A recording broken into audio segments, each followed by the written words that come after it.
There is a sacred space in the life of a man who walks alone. Not alone because he is unloved, not alone because he is broken, and certainly not alone because he is unworthy, but alone because heaven is doing a deeper work.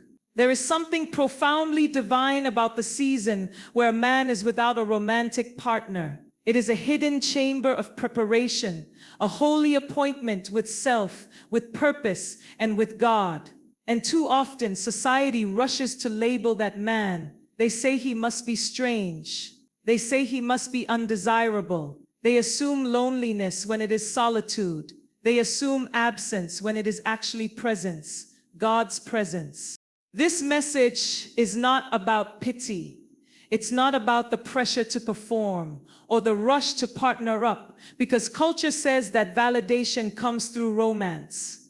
This is a message about consecration, about the man who has been set apart, about the man who may not even fully understand why this path of solitude has been chosen for him, but who has the wisdom to not run from it. Because something is being cultivated in the stillness, something eternal, something powerful, something that could never have been formed in noise, in chaos, or in a hurried heart. You see, when a man lives alone without a girlfriend, it is easy for the world to misunderstand his journey. They see what is missing, but they don't see what is being made. They see the silence, but they don't hear the conversations he has with God. They see an empty chair, but they don't see the filled soul. This is the kind of man who is learning discipline, who is mastering his thoughts, who is confronting his demons, his weaknesses, his patterns without distractions, who is preparing his foundation not just for marriage, but for legacy, for impact, for alignment. This season is not punishment. It is refinement. It is in these quiet nights and ordinary mornings that he is discovering what it means to lead with integrity, to love himself rightly, and to be fully known by God before being known by another. And maybe you are that man. Maybe you have wondered if something is wrong with you. Maybe you've been tempted to settle just to escape the ache of waiting. But hear this, your waiting is not in vain. Your aloneness is not abandonment. It is assignment. This message is an invitation to shift your perspective, to see that the lack of a girlfriend is not the lack of value, to understand that before the woman comes, the man must be whole, not perfect, but rooted, not flawless, but faithful. This is your becoming. And just because the world doesn't see the beauty of this chapter doesn't mean it isn't holy. You are not being overlooked. You are being developed. And what God is building in you now will sustain what's coming next. So don't rush out of this. There's oil in your solitude. There's gold in your silence. And heaven is watching. There is something sacred about the man who walks alone, not because he is unwanted or unloved, but because he has been chosen for a season of divine solitude. This kind of solitude is not the same as loneliness. It is not the result of rejection or social failure. Rather, it is a carefully crafted chapter in his life, designed by heaven itself to strip away distractions, illusions, and even societal definitions of manhood.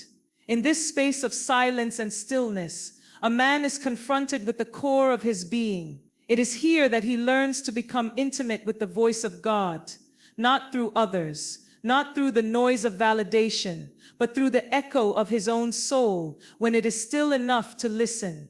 The sacred purpose of solitude cannot be overstated.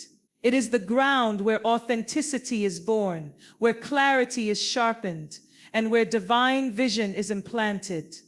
Solitude has a way of doing what no relationship can. It unmasks the man. It reveals the wounds that have been long buried under the performances of strength and the masks of masculinity. When a man lives alone, without a romantic partner, without the daily emotional feedback of a girlfriend, he is left to face himself. And this is not a punishment, but a preparation. Because in order for a man to love well, he must first know himself. In order for a man to lead well, he must first know where he's going. And that kind of self-awareness, that kind of rootedness, only comes when a man is forced to sit with himself and examine his own heart without the applause or the affirmation of another. Solitude becomes the mirror. It becomes the training ground. It becomes the place where the Spirit of God whispers not about what you're doing, but about who you are becoming.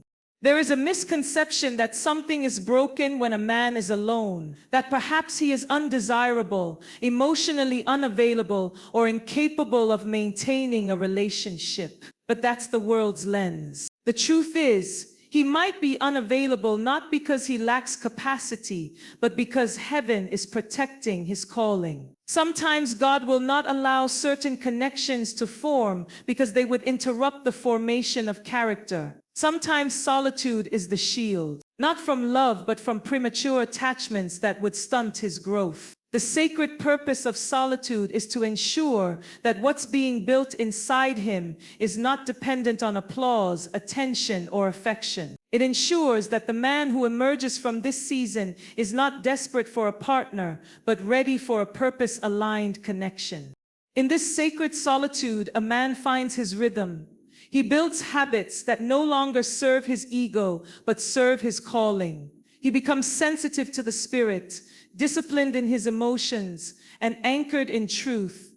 There is a cleansing that happens when no one is around to perform for, when he is not tempted to bend to fit someone else's preferences, when he is not required to juggle the delicate balance of pleasing another while still trying to find himself.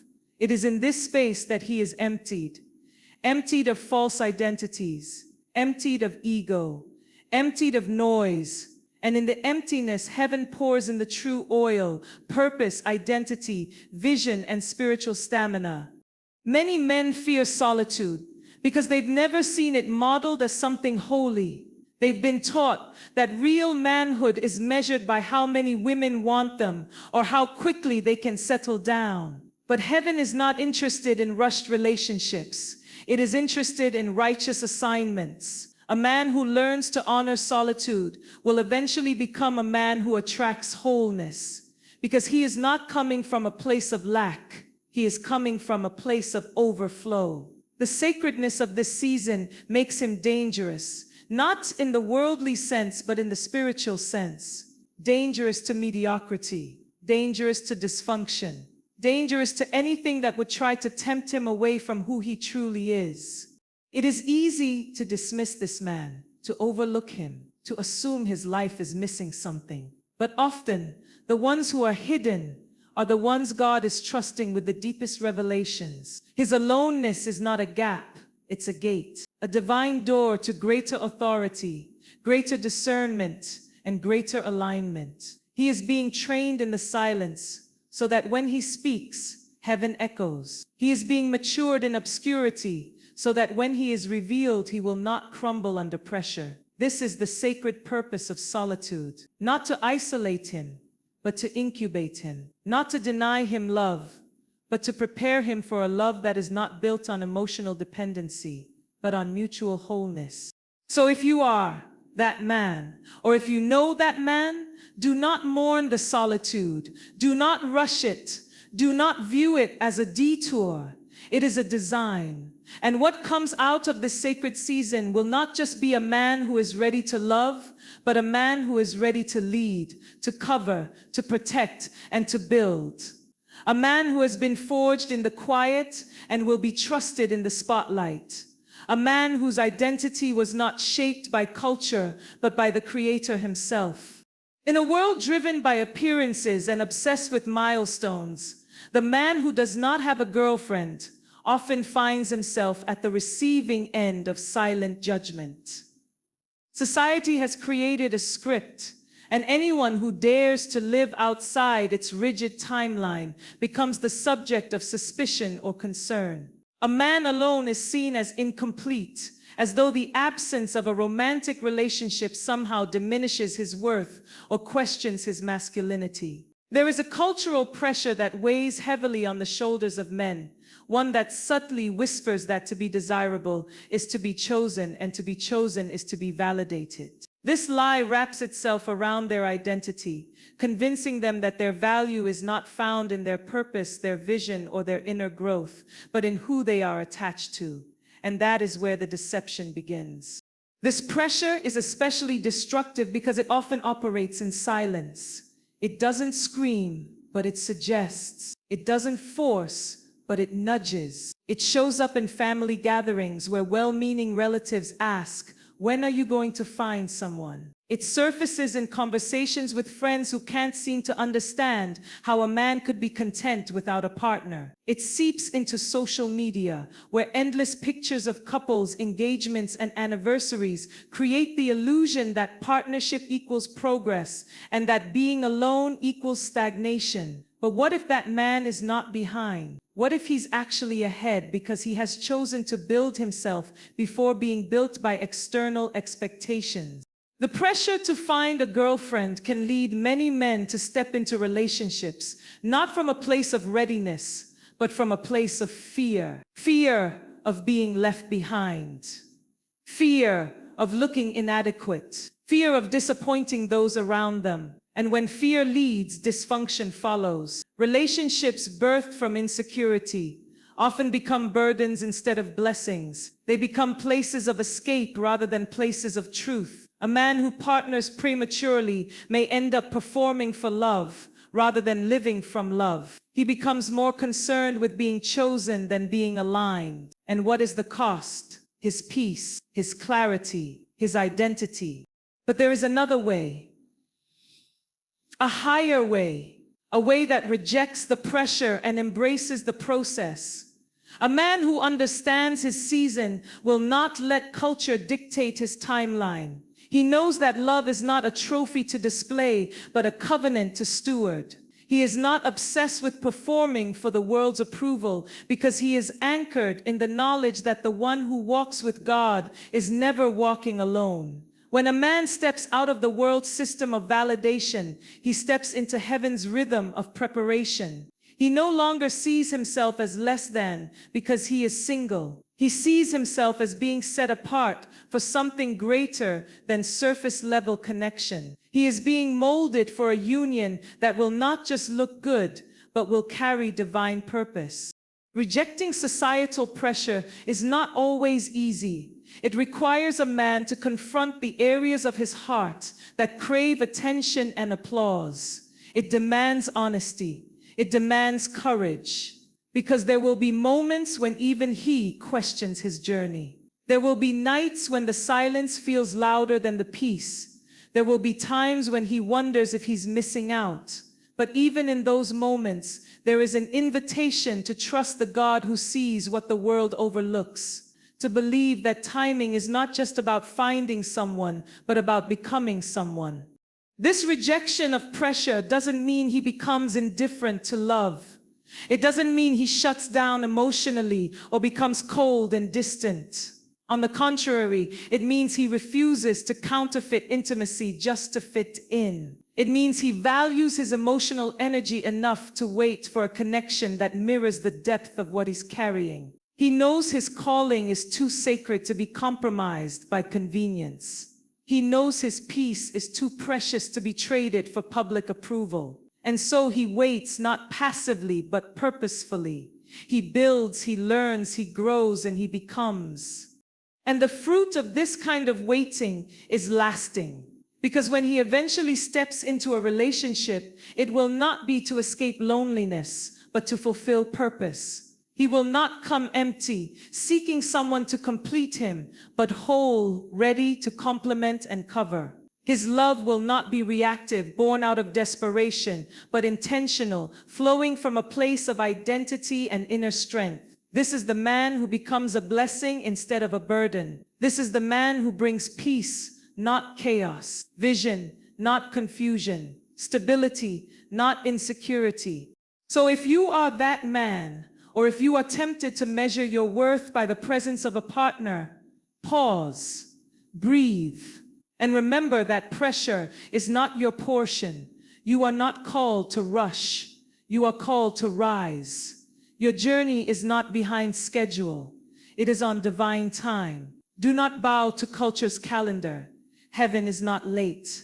And your story is still being written with wisdom, with glory, and with grace. In the sacred unfolding of a man's life, there comes a moment where he must realize that becoming must precede belonging. This is not a popular message in a world that celebrates connection over character, romance over refinement, and relationships over responsibility. But the truth remains, before a man can belong to another in a healthy, God-honoring way, he must first become who he was created to be. The temptation to rush into belonging is great, especially when the ache for companionship is deep, and the world keeps echoing the message that success means being seen with someone else. But heaven operates differently. Heaven is not in a hurry to showcase a man before he has been shaped. Heaven will hold him in the shadows, not to punish him, but to prepare him, because what he becomes in the quiet will determine how he belongs in the covenant. Becoming is about identity. It is about the deep work of unlearning patterns, healing from wounds, discovering truth, and aligning one's life with divine purpose. And that kind of work cannot be done while distracted by the need to impress, to keep, or to be validated by a romantic partner. There is a season where God deliberately removes the crutches of emotional dependency so that the man can stand firm in who he is without the applause or affection of anyone else. This is the furnace season, the refining fire, the breaking and the rebuilding, and it is holy. Many men try to skip this phase. They want the benefits of partnership without the burden of preparation. They want to be chosen before they've done the work of becoming. And the result is chaos, relationships filled with insecurity, fear, unmet expectations, and emotional immaturity. A man who has not become will constantly look to his partner to do the work he has avoided within himself. He will demand what he has not cultivated. He will lead from a place of emptiness, react from a place of pain, and connect from a place of confusion. That is why heaven insists on the becoming, because God is not merely interested in pairing people. He is interested in aligning purposes, and purpose cannot thrive where identity is weak. When a man commits to the journey of becoming, everything shifts. He no longer dates from a place of deficiency. He no longer entertains relationships that merely soothe his ego, but sabotage his destiny.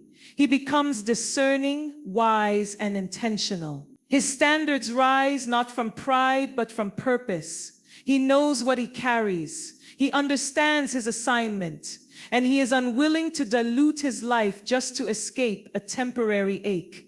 This kind of man does not settle, not because he thinks he's too good for others, but because he knows what he's building is too holy to compromise. Becoming gives him clarity, clarity gives him strength, and strength keeps him anchored while the world around him moves in haste. There is also a powerful emotional resilience that is built in the season of becoming. He learns to regulate his heart, not suppress it. He learns to process pain in the presence of God, not just project it onto another. He learns to pray before he reacts, to reflect before he speaks, to lead with empathy, and to stay rooted even when the winds of life blow hard. These are not skills that magically appear in marriage. They are forged in singleness, in silence, in the quiet labor of becoming a whole man. This season is not wasted. It is where roots go deep. It is where emotional weight is gained. And it is where the foundation for a life-giving relationship is laid. Belonging is a beautiful thing. Every soul longs for it. To be seen, to be known, to be loved and chosen. But when belonging comes before becoming, it leads to dependency rather than intimacy. It creates bonds that are built on fantasy instead of truth. The man who has not done the work of becoming will inevitably lose himself in the presence of another. He will conform, perform, or retreat, depending on what he thinks he must be in order to keep love. But the man who has become knows that love is not sustained by pretending. It is sustained by authenticity. And that authenticity comes from the long, often painful process of facing oneself, healing from the past, and aligning with God's vision for the future. So if you are in a season of becoming, do not rush it. Do not despise it. And do not compare it to others who seem to be moving faster. Your path is not supposed to look like theirs. You are not falling behind. You are being forged. You are not being overlooked. You are being developed. The man who becomes fully before he seeks to belong will carry peace into his relationships. He will not be shaken by rejection because his identity is secure. He will not fear vulnerability because his emotional strength has been tested in solitude. He will not lead with ego, but with humility. And most of all, he will love from a place of fullness, not lack.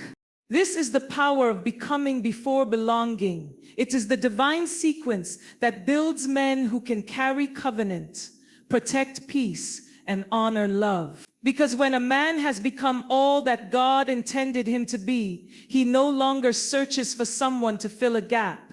He recognizes the one who fits the call.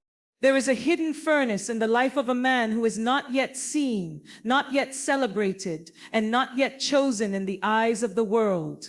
When he walks alone, lives alone, and loves God alone, something powerful is happening beneath the surface. It's the refinement of his soul, the maturing of his spirit, and the awakening of his destiny. This kind of man is not idle.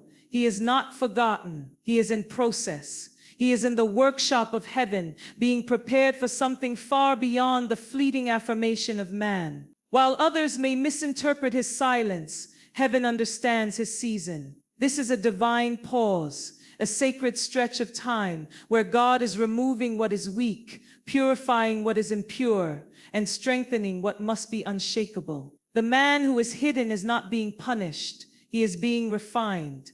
Refinement is never comfortable. It strips away illusions. It breaks down false identities. And it forces the man to confront who he truly is. No distractions, no performance, no relationship to lean on or hide behind.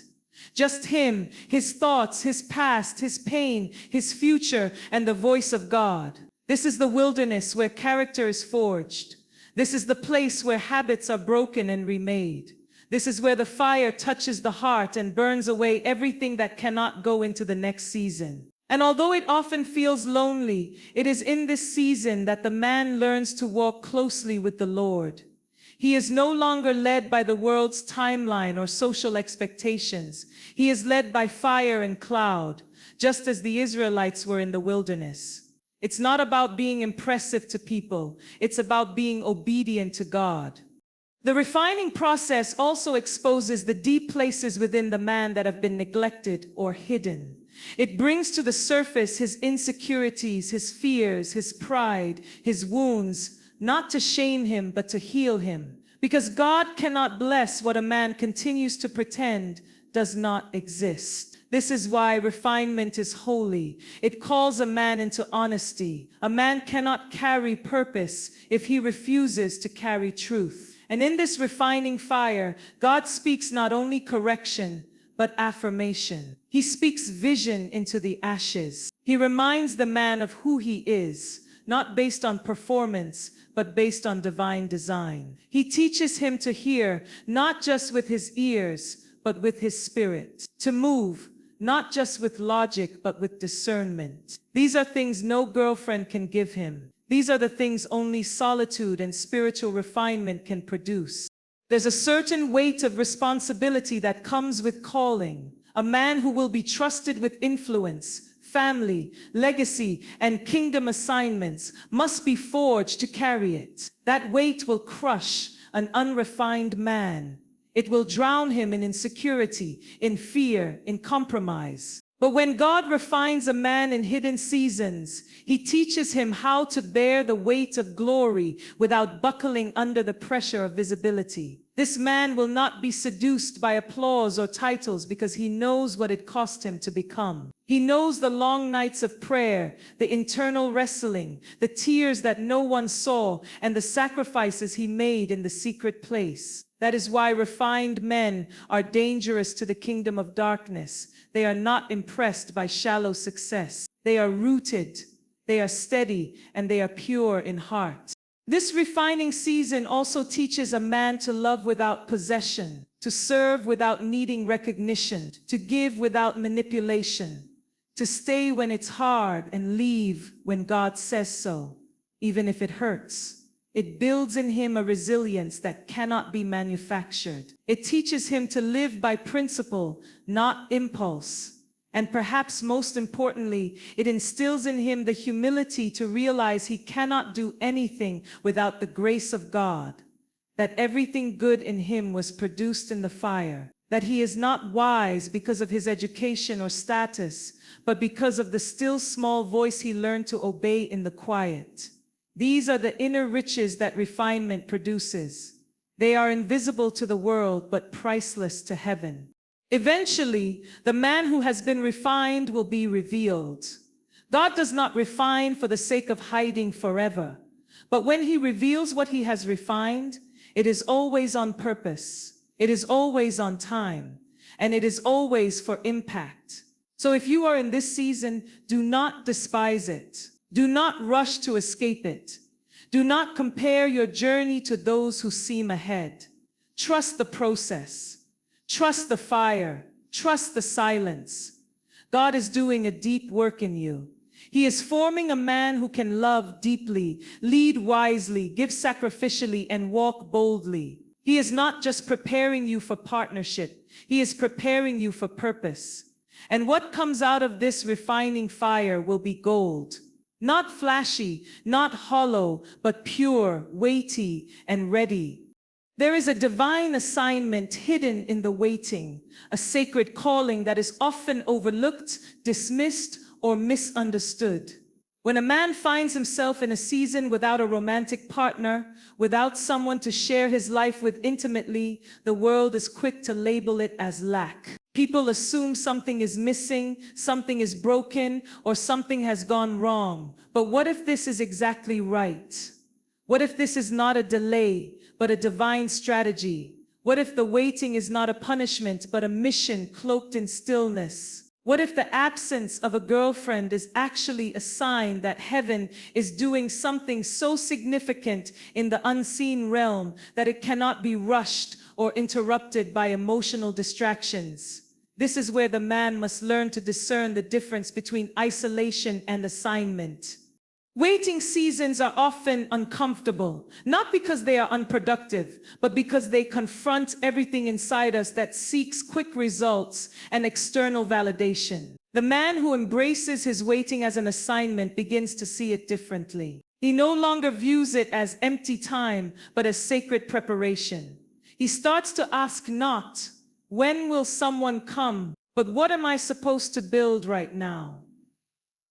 The question shifts from longing to purpose, from deficit to development, from idleness to intention. And in that shift, a divine alignment begins to take shape. Heaven begins to download blueprints about business, ministry, creativity, legacy, and leadership. Assignments are whispered in the secret place. And the man who listens will begin to move in authority, not because he has someone beside him yet, but because he has clarity within him. Many miss the power of this moment because they keep waiting with their eyes fixed on who's coming instead of asking why they're waiting. But there is always a reason. God never wastes time, and he never asks us to sit still unless he's working in the roots. For a man, this season can be one of the most fertile and fruitful times of his life if he sees it correctly. He can build vision, establish discipline, refine his gifts, and deepen his spiritual sensitivity. He can become a man of focus and depth, a man who is not swayed by the temporary highs of emotional connection, but anchored in eternal assignments. This is the kind of man who learns to wake up with purpose, even without a partner beside him, because he knows God is in the room. He knows heaven is watching, And he knows that while the world celebrates partnership, heaven rewards obedience. Sometimes the assignment is healing. Sometimes it's building. Sometimes it's surrender. And sometimes it's simply learning to walk with God without needing an audience. When a man understands that his season of singleness is not passive but powerful, he becomes unstoppable. He no longer views himself as behind, but as being honed for something greater. He begins to speak with more weight, move with more purpose, and act with more discernment, because he knows he is being shaped by God for something not everyone will understand. And that's okay. Divine assignments don't require public approval. They only require spiritual sensitivity and a willing heart. This season of waiting is also the time where God begins to separate the man from distractions. He may notice relationships begin to fall away. Friends who once seemed close may fade. Social activities may lose their luster. That is not rejection, it is redirection. God is simplifying his life to make room for greater focus. Heaven is calling him into deeper waters, and shallow connections can no longer sustain him. It's in this pruning that the man learns to carry loneliness without letting it become despair. He learns to walk with vision even when his hands feel empty. And most importantly, he learns that waiting does not mean wasting. There is an intimacy with God that can only be developed in seasons like this, without the pull of romantic attention, without the distractions of emotional ups and downs. The man is free to fall in love with his Creator, to walk with him in the cool of the day, to pour his energy, time, and affection into divine things, to discover a level of communion that doesn't need to be shared with anyone else yet. And it is in this communion that true confidence is built. Not the kind of confidence that comes from charm or success, but the kind that comes from knowing who sent you. When a man walks in the authority of his assignment, he no longer chases connection, he attracts it. Because purpose is magnetic, wholeness is magnetic, and clarity is irresistible to the right person at the right time. So let this be a reminder: you are not forgotten. You are not overlooked. You are not being deprived. You are being positioned to carry something weighty, positioned to build something that will outlive you, positioned to lead with integrity, to love with depth, and to partner with heaven in such a way that when the right relationship does come, it won't distract you, it will accelerate you. The waiting was never about withholding, it was about entrusting. God is trusting you with solitude because he knows what he's placed inside of you. And when the time is right, your obedience in the waiting will speak louder than words. It will carry fruit, favor, and fire. Because the man who embraced his assignment in waiting will never arrive empty. He will arrive ready.